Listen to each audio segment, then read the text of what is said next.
এ বাবা, অথচ কোরআনুল কারিমে আমার আল্লাহ সাহাবাই কেরামদের ইমানের মাপকাঠি বানিয়েছে, আমরা নই। কোরআনুল কারিম সূরা বাকারা আয়াত নাম্বার 13 ভিতরে আমার আল্লাহর হাবিব যে ইসলামের দাওয়াত দিয়েছে তার প্রেক্ষাপট তুলে ধরেছেন। ওয়াইদা কিলা লাহুম আমিনু কামা আমানান নাস, আমার নবী যখন কাফের মুশরিক ইহুদিদেরকে বললেন ঈমান আনো কামা আমানান নাস, যেমনি ভাবে আমার সাহাবাই কেরাম ঈমান এনেছে, এ বাবা আমার আল্লাহ ঈমানের মডেল বানিয়েছে সাহাবাই কেরামদেরকে। ক্বালু, তখন মুনাফিক ইহুদি নাসারা বলতে লাগলো আনুমিনু কামা আমানাস সুফাহা, আমরা ঈমান আনবো নির্বোধদের মতো।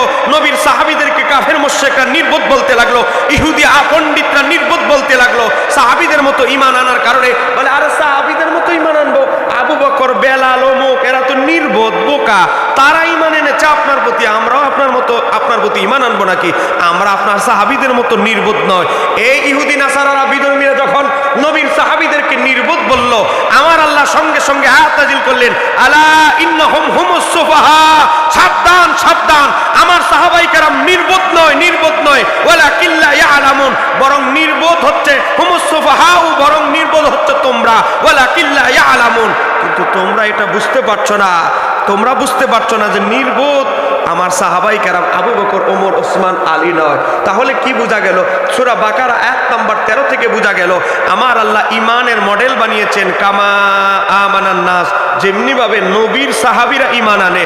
তা আপনি যদি সাহাবীদেরকে ভুল ত্রুটির ঊর্ধ্বে মনে না করে, সাহাবীদের ভুল ত্রুটি খোঁজার দায়িত্ব যদি আপনি নেন, তাহলে ঈমান কিভাবে শুদ্ধ হবে?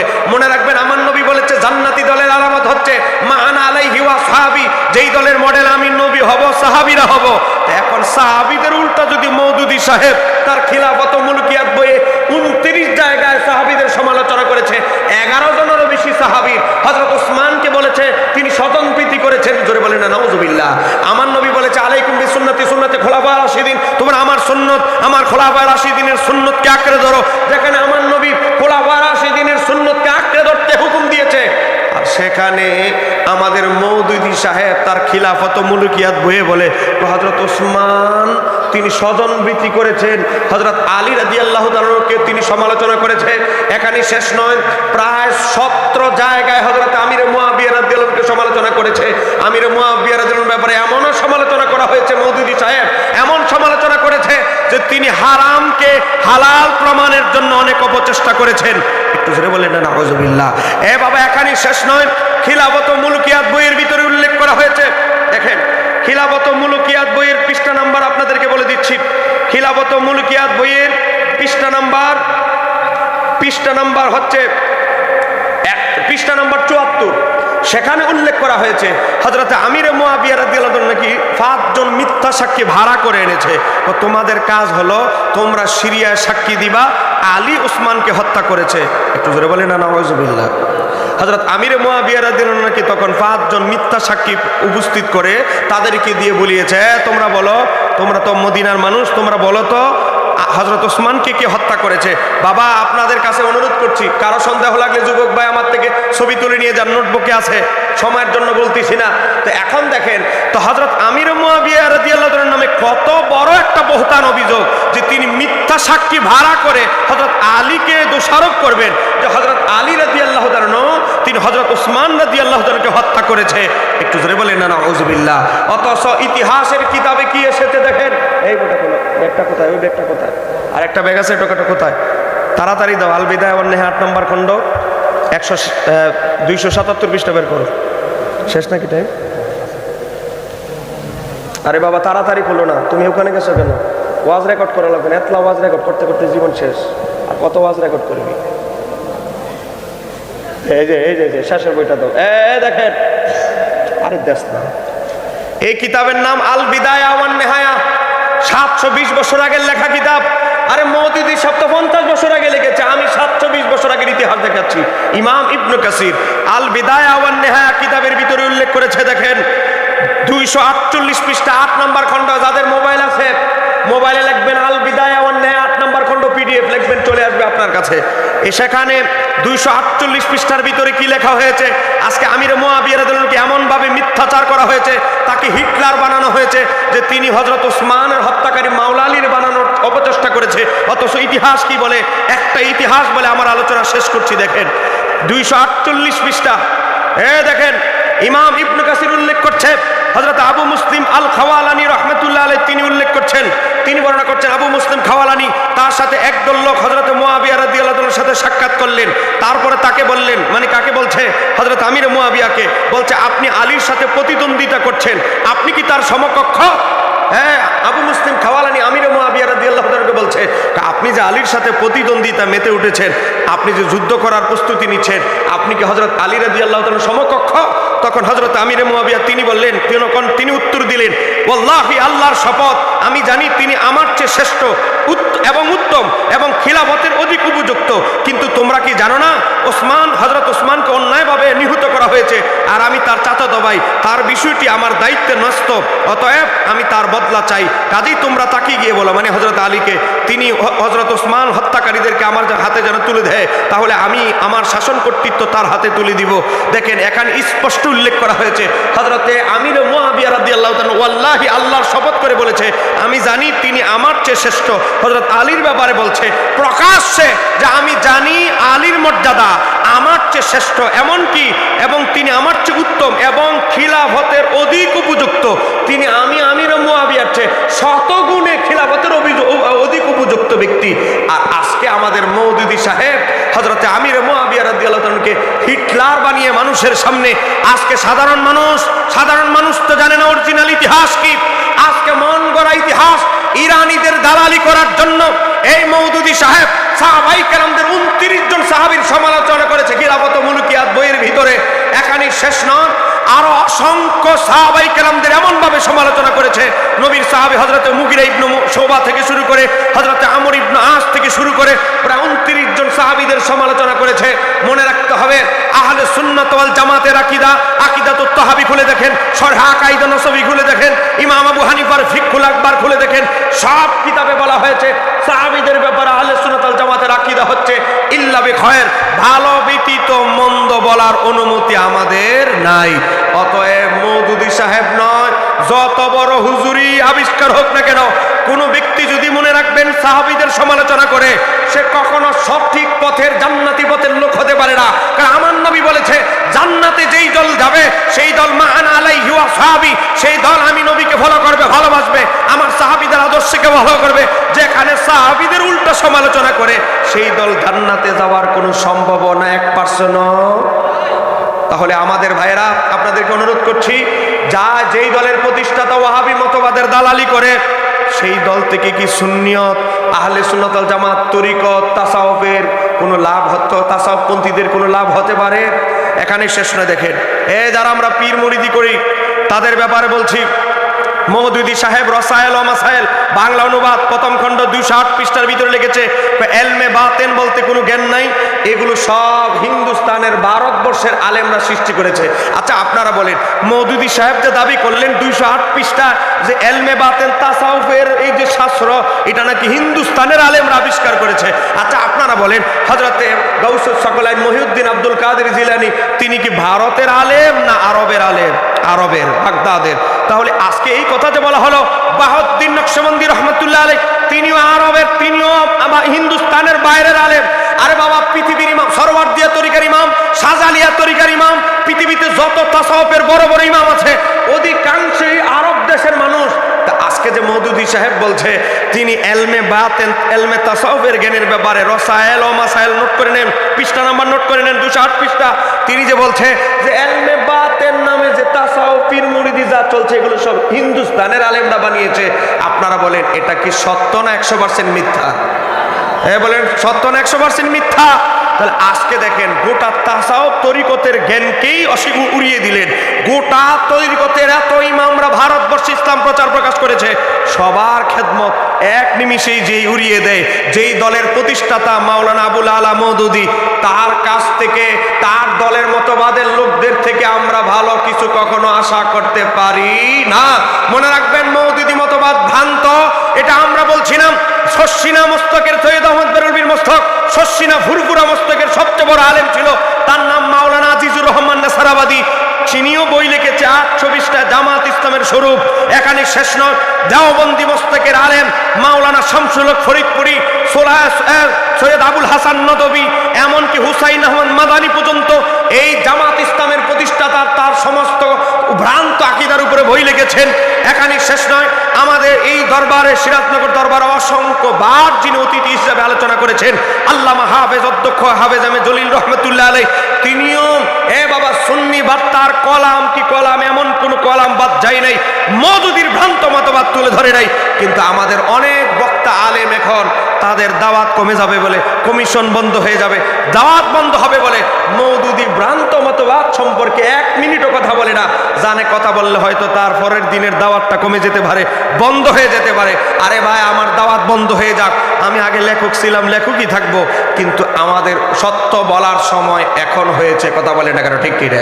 ইনশাআল্লাহ আমি রমজানে মওদুদী মতবাদ, মওদুদীর সমস্ত 111টা যে ভ্রান্ত মতবাদ, সময় তো নাই, 2 মিনিটে বলছি, 111টা মওদুদীর ভ্রান্ত আকীদা, এই ভ্রান্ত আকীদাগুলো অরিজিনাল ভাষায় মওদুদী যে উর্দু ভাষায় লিখেছে, উর্দু ইবারত দেওয়া হবে, নিচে অনুবাদ, আহলে সুন্নাত ওয়াল জামাতের আকাইদের মানদণ্ডে খণ্ডন হবে, মানুষ জানতে পারবে আহলে সুন্নাত ওয়াল জামাত হক না মওদুদী মতবাদ হক।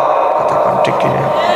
সম্মানিত আমার দিনী ভাইরা, আপনাদের কাছে আমি অনুরোধ করব, এই ফিতনা ফাসাদের যুগে মামলার হুমকি, হামলার হুমকি, যতই হুমকি হোক, আহলে সুন্নাত ওয়াল জামাতের অন্যতম মারকাজ সিরাজনগর দরবার শরীফে আপনারা সম্পৃক্ত আছেন। মনে রাখবেন, সিরাজনগর দরবার শরীফের বর্তমান হুজুর কেবলা তিনি বই লিখেছেন আকাইদ আহলে সুন্নাহ।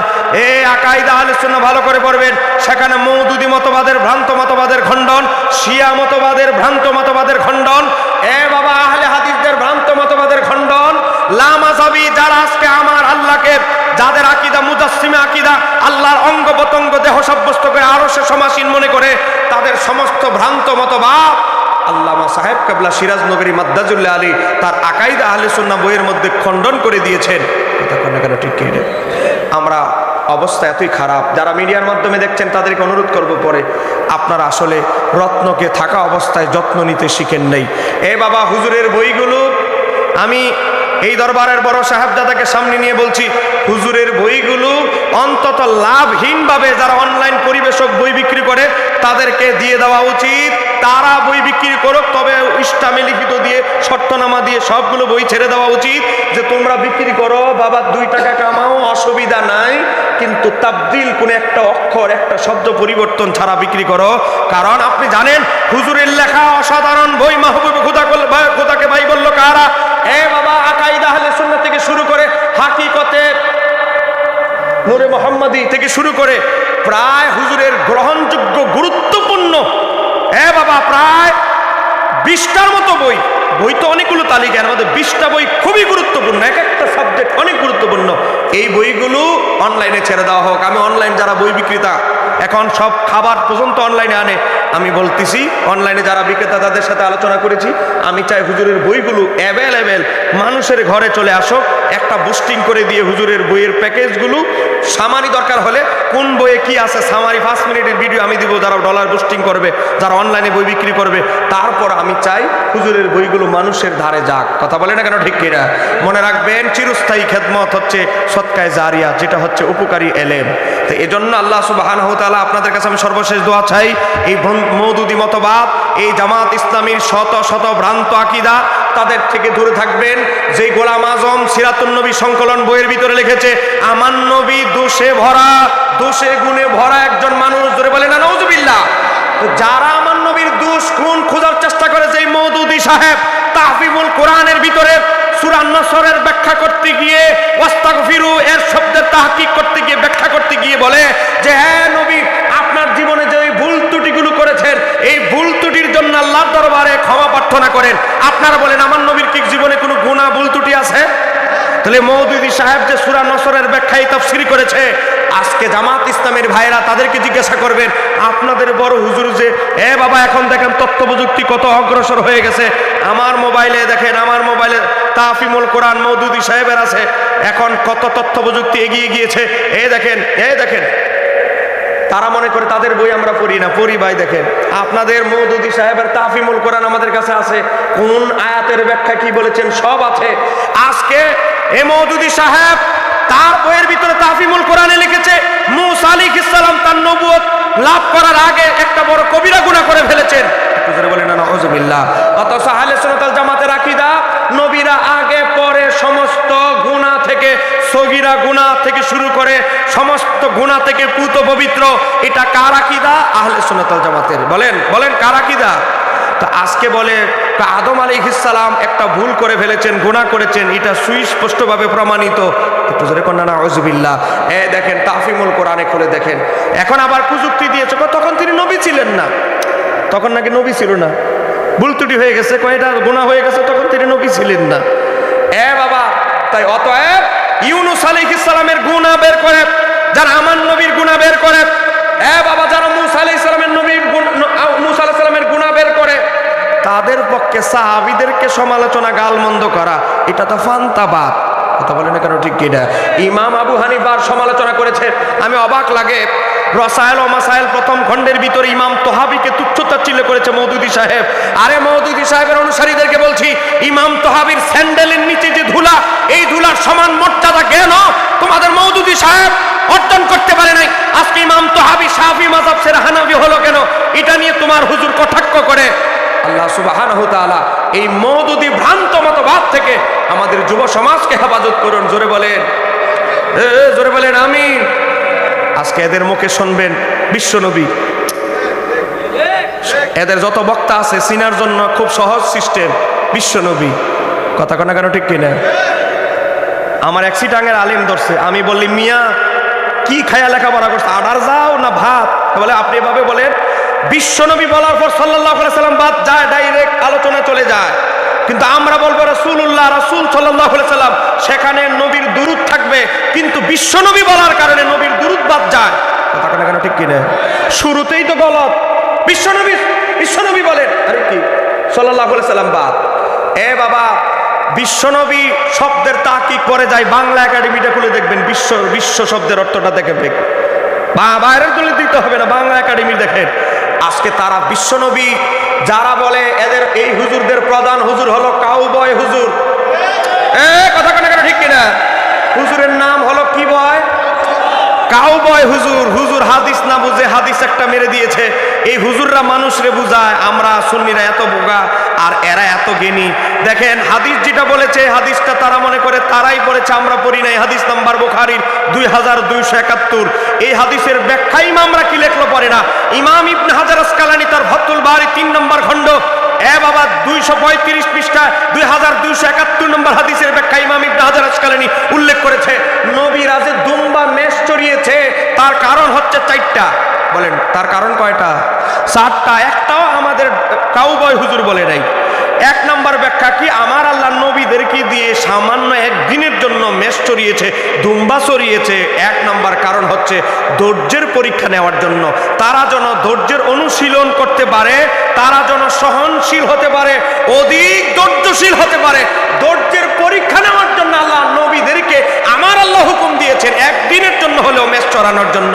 তার কারণ যারা মেষ চড়ায় বাবা, তারা অনেক ধৈর্যশীল হয়। ইমাম ইবনে হাজার আসকালানী উল্লেখ করছে, আমি তার ব্যাখ্যা বলছি। কয় কি, যারা মেষ চড়ায় দেখা 200 মেষ নিয়ে গেল, বাচ্চা একটা চলে যায় এদিকে, বাচ্চার মা যায় একটা এদিকে, একটা আনছে আবার আরেকটা চলে যায় এদিকে, একটা আনছে আবার আরেকটা যায় এদিকে।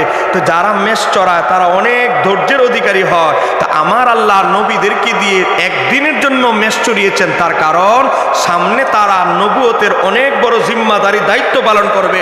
নবুয়তের দায়িত্ব পালন করতে গিয়ে কাফেররা ঢিল মারবে, ইটপাটকেল মারবে, গালাগালি করবে, 14 গোষ্ঠী তুলে গালি দিবে। সেই সময় যেন ধৈর্যশীল হতে পারে, তারা যেন অনেক ধৈর্য ধারণ করার ক্ষমতা রাখে। এই কারণে আমার আল্লাহ নবীদেরকে দিয়ে একদিনের জন্য হলো সামান্য সময়ের জন্য মেষ চড়িয়েছে। আর এটারাই না গায়ের দেয়া গোড়ার মধ্যে লাগায় এটারে বানাই দিছে, নবী আমার নবী ছিলেন রাখাল। একটু জোরে কর, আরেকটু জোরে বলে। অথচ নবীরা যে মেষ চড়িয়েছে, এই হুকুমটা কার? বলেন এই হুকুম কার? আল্লাহ হুকুম দিয়েছে। তার কারণ নবীরা যেন ধৈর্যশীল হতে পারে, সহনশীল, ধৈর্যের অধিকারী লাভ করতে পারে। তাদেরকে যখন কাফেররা তুচ্ছ-তাচ্ছিল্য করবে, কাফেররা যখন তাদের উপর আক্রমণ করবে, তারা যেন ধৈর্য হারানো হয়। আজকে এটারে এনে আজকে যারা নবীকে রাখাল কাউবয় প্রমাণের অপচেষ্টা করছে, এদের দলের মূল হেড নেতা মওদুদীও ভ্রান্ত। এই লোক যেই দলের মূল হেড, যার অনুসারী, সে তো ভ্রান্ত। এই বক্তাও ভ্রান্ত। কথা বলে না কেন? ঠিক কিনা? আমার বাবারা ভাইরা, গত পরশুদিন একটা বক্তব্য এই বেচারার ভাইরাল হয়েছে, হযরত আলীর সাথে মা ফাতেমার বনাবনি হয় নাই, ঝগড়া হয়েছে। হযরত আলী নাকি রাগ করে মসজিদ নববীতে উল্টা হয়ে ঘুমিয়েছে। আল্লাহর হাবিব ঝগড়া থামাইতে হযরত আলীকে খুঁজতে লাগলেন, মসজিদ নববীতে ঢুকলেন। আল্লাহর হাবিব নাকি পা দিয়া গুতা দিতেছে। তখন হযরত আলী রাদিয়াল্লাহু তাআলা মুখটা একদিকে করে আরেক দিকে করে ফেলছেন, মানে নবীর চেহারা আনোয়ারের দিকে তাকাচ্ছেন না। এটা কি সম্ভব হতে পারে? হতে পারে। বলেন হযরত আলী নিজের চেহারা নবীর চেহারা আনোয়ার থেকে ফিরিয়ে নেবেন, এটা কি হতে পারে?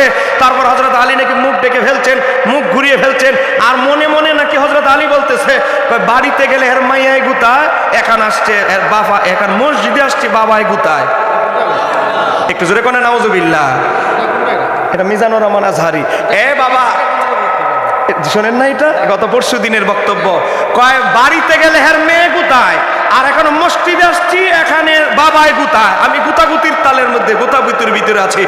বলেন আমার নবীর শানে যারা গুতাগুতি শব্দ ব্যবহার করে, বলেন ঈমান থাকবে না? এদের কি ঈমান আছে? জোরে বলেন এদের কি ঈমান আছে? আপনারা বলেন আপনার মায়ের দুর্ভাগ্যবশত এর আগে 3 বিবাহ হয়েছে, কথার কথা 4th বিবাহ হয়েছে। আগের 3 স্বামী মারা গেছে, নতুন সে তার স্বাধীনতা আছে আরেক জায়গায় বিবাহ বন্ধনে আবদ্ধ হওয়ার, সে বিবাহ বন্ধনে আবদ্ধ হলো। এখন কি আপনার মাকে যদি কেউ বলে 3 তালাক খাইছে, ইনটেক ছিল না, ভার্জিন ছিল না, আপনার কি ভালো লাগবে? বলেন আপনার মাকে যদি কেউ এই কথাগুলো বলে আপনার কি ভালো লাগবে না, কষ্ট পাবেন? তাহলে আমার নবীর বিবি, সহিহ বুখারীতে আছে, আমার নবী তার বিবিকে এত বেশি ভালোবাসতেন, মা খাদিজাতুল কুবরার যারা বান্ধবী ছিল, আমার নবী মাঝে মাঝে তাদেরকে হাদিয়া দিতেন। মা আয়েশা সিদ্দিকা বলতেন আপনি তাদেরকে কেন হাদিয়া দেন? তারা হচ্ছে আমার প্রিয়তমা স্ত্রী, খাদিজাতুল কুবরার প্রিয় মানুষ, এজন্য আমি তাদেরকে দেই, আমার প্রিয় মানুষের আত্মা যেন খুশি হয়। একটু জোরে বলেন না সুবহানাল্লাহ। যেখানে মা খাদিজাতুল কুবরাকে এত অসীম ভালোবাসতেন আমার নবী, সেই খাদিজাতুল কুবরার ব্যাপারে যারা তুচ্ছ তাচ্ছিল্য করে, এমনকি আজকে বলা হচ্ছে আমার নবী মা খাদিজাতুল কুবরার চাকরি করতেন। একটু জোরে কন্যা নাউজুবিল্লাহ। অথচ ইমাম কাস্তালানি আল মাওয়াহিবুল্লাহ দুনিয়া খণ্ড নাম্বার 1 পৃষ্ঠা নাম্বার 343 বাংলা অনুবাদ এই যেখানে স্টলে বইয়ের মধ্যে পাবেন, প্রথম খণ্ড দেখবেন, নবীর বিবাহের আলোচনার বছরের চ্যাপ্টারে গেলে পাবেন যে আল্লাহর হাবিব সাল্লাল্লাহু আলাইহি সাল্লাম চুক্তিভিত্তিতে ব্যবসায় গিয়েছেন, আর এটারে লাগাই দিছে আমার নবী মা খাদিজাতুল কুবরার আন্ডারে চাকরি করেছেন। এই কথা কি বাস্তব না অবাস্তব? বাবা এই বক্তার ইতিহাস যদি তুলে ধরি, এখানে আমার মোবাইলে আমি নোটবুকে করেছি, একদিন একটা সময়ের জন্য পারতেছি না। দেখেন আমি একটা নোটবুকে তালিকা করেছি মিজান আজহারি সমাচার। 1 নাম্বার সে বলেছে নবীকে কাউবয়, এরপরে বলেছেন নবীকে স্টাফ হিসাবে চাকরি করতেন, নবী ছিলেন নিরক্ষর, আলিফ বা তা সা জানতো না। তার একটা খতিয়ান বার করছি পুরা তার জীবনের ইতিহাস চর্চা করে, রিসার্চ করে। তারপরে নবী ছিলেন 6 প্যাক। এগুলো আপনারা শুনছেন কি না? এগুলোকে আমি বানায় বলতেছি না, বাস্তব। বাবা তারপরে মা খাদিজাতুল কুবরার শানে শব্দ ব্যবহার করেছে, ইনটেক ছিলেন না, ভার্জিন ছিলেন না, প্রৌঢ়া ছিলেন, বুড়ি মহিলা ছিলেন, ইউডু, হারবালা, বিভিন্ন খারাপ শব্দ ব্যবহার করেছে। হযরত ওমর রাদিয়াল্লাহু তাআলা শানে শব্দ ব্যবহার করেছে আবেহালা। একটু জোরে কন্যা নাউজুবিল্লাহ। বাবা তারপর হযরত ওমরের শানে শব্দ ব্যবহার করেছে মদ খাওয়ার রাজা ছিলেন নাকি ওমর? একটু জোরে কন্যা নাউজুবিল্লাহ। এই কাউবয় বক্তার ইতিহাস বলতেছি, খতিয়ান, এগুলো সিরিয়াল বলতে গেলে বহু সময় লাগবে, এগুলো সব আবার আমি নোট করি গাড়িতে বসে বসে। তারপর হযরত আলীর ব্যাপারে নকল করেছে, মদ খেয়ে আলী নামাজে দাঁড়িয়েছেন, উল্টা পাল্টা সূরা পড়েছেন। বাবা এর উপরে আপনাদের এই দরবার শরীফের যিনি সজ্জাদানশীল হুজুর কেবলা সাহেব কেবলা আল্লামা সিরাজনগরীর মাদ্দাতুল্লাহ আলী বই লিখেছেন, হযরত আলী রাদিয়াল্লাহু তাআলা কোশ্চিন কালেও মদ পান করে। বলেন মদ পান করে। এরপরে হযরত আলী রাদিয়াল্লাহু আনহুর ব্যাপারে এই কথা বলেছে। এরপরে বলেছে মিজান আজহারি সাহাবীদের ব্যাপারে সব সাহাবীরাই মদ পান করতেন। জোরে কোন নাউজুবিল্লাহ। কাউবয় বক্তার খতিয়ান বলতে গেলে শেষ হবে না। বাবা তারপর মহিলাদের মুখ খোলার ব্যাপারে ফতোয়া, ঈদ মিলাদুন নবী হচ্ছে সর্বশ্রেষ্ঠ বেদাত, এবং বলেছে বক্তব্য দেখবেন ওই ঈদ মিলাদুন নবী যারা নামাজ কায়েম করে, ঈদ মিলাদুন নবী জুলুস করে, এরা জোহরের নামাজ পড়ে না। নাউজুবিল্লাহ। আচ্ছা আপনারা বলেন আমরা যারা জশ্নে জুলুস করি, আমাদের দরবারের বড় সাহেব কেবলা যে জশ্নে জুলুসে বের হয় হুজুর কেবলাকে নিয়ে, বলেন এই সিরাজনগর দরবারে কি জোহরের নামাজ পড়া হয় কি পড়া হয় না? তাহলে এই যে কাউবয় হুজুর বললো যারা জুলুস করে এরা জোহরের নামাজ পড়ে না, পড়ার টাইম পায় না। বক্তব্যটা খুঁজে দেখবেন ইউটিউবে, না পাইলে হোয়াটসঅ্যাপে যোগাযোগ করবেন, পাঠাই দিব ভিডিও। তাহলে আজকে এই যে বলে যারা ঈদ মিলাদুন নবী পালন করে তারা জোহরের নামাজ পড়ে না, এই লোকটা কি সত্য কথা বললো না মিথ্যা কথা? বলেন সে কি সত্যবাদী না মিথ্যাবাদী? রফিকুল্লাহ আফসারী, আরেকটা হইলো বাদাইম্মা। এই বাদাইম্মা নোয়াখাইলে বাদাইম্মা ওই মাগরিবের সময় জোহরের সময় কোন জায়গায় দাওয়াত করবে এটাও ফেসবুক স্ট্যাটাস দেয়। আমার একটা দাওয়াতের দরকার। এই বেচারার একটা ভিডিও দেখবেন ওয়াজ করতে করতে হাঁটুর উপরে লুঙ্গি উঠায় ফেলে এ আসছে আবার তার জাত ভাই ওই কাউবয়ের দালালি করতে। কথা কেন কেন ঠিক কিনা? কথা বলেন, এ হইলো আরেক বড় দালাল। কথা কেন কেন ঠিক কিনা? এই কাউবয়ের ইতিহাস যদি বলতে যাই এগুলো নোটবুকে সব লেখা আছে। কাউবয়ের উপরে একটা ছোট রেসালা আসবে, কারণ কাউবয়ের ভক্তদেরকে তো একটা কিছু হাদিয়া দিতে হবে। কথা বলে না কেন ঠিক কিনা? কাউবয়ের গোটা জীবনের ইতিহাসের যে কাউবয়ের ইতিহাস এগুলো একটা ছোট একটা রেসালা আকারে যদি আসে, আমার কাউবয়ের যারা ভক্ত আছে তাদেরকে তো অন্তত আমরা হাদিয়া দিতে পারবো। দেখো তোমার কাউবয় হুজুরের একটু খতিয়ান নাম্বার, দাগ নাম্বার, খতিয়ান নাম্বার। কথা বলে না কেন ঠিক কিনা? আল্লাহ সুবহানাহু তাআলা, আমি যেহেতু শেষ বক্তা, আমার পরে আর কোনো বক্তা নাই, এই ফিনিশিংটা আমিই দিচ্ছি। আল্লাহ সুবহানাহু তাআলা দিনের শুরুর ভাগ থেকে এখন আখিরি মোনাজাত ফজরের নামাজ পর্যন্ত আল্লাহ এই দরবার শরীফের আজকের উরুশে আউলিয়ার সমস্ত কার্যক্রম নবীর মেরাজের মাসের উসিলায় কবুল করুন। একটু জোরে বলেন। রাগ করছেন আমার উপরে? ওই দেখেন আমার গাড়ি ভাঙ্গা, বাম্পার টাম্পার ভাঙ্গা ওই দিকে পড়ে আসছে। একটা 13 মৌলভীবাজার আসছে, আইসা মৌলভীবাজার অ্যাক্সিডেন্ট করে